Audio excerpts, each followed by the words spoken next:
kong ito ay galing sa puso ko. Awit ng kapatiran, awit ng katapatan, awit ng samahan, awit ng kaibigan na maaasahan, lalo na sa kagipitan. Meron kaming samahan na hindi may tatanggi, at kahit sa buong mundo kaya kong ipagmalaki.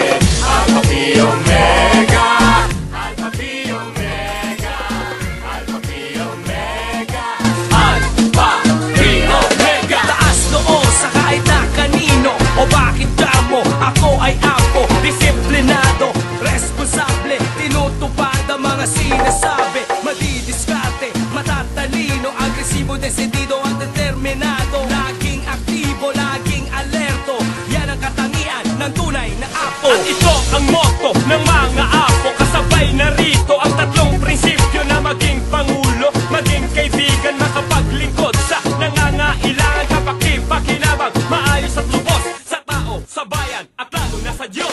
Meron kaming samahan na hindi may tatanggi, at kahit sa buong mundo kaya kong ipagmalaki.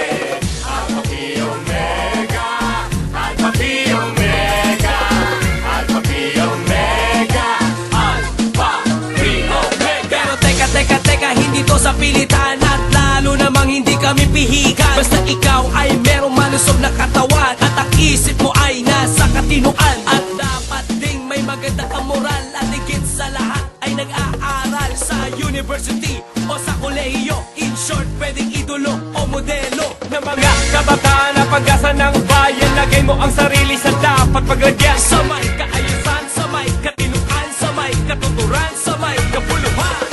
Ang awit kong ito ay galing sa puso ko.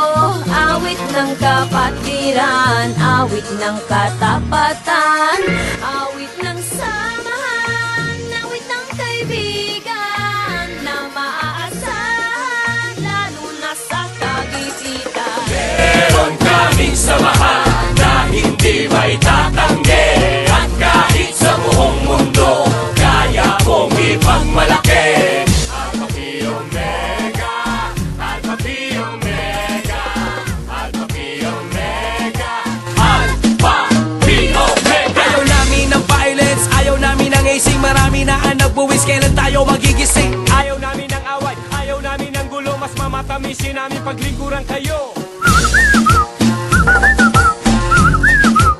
Alpha Phi Omega.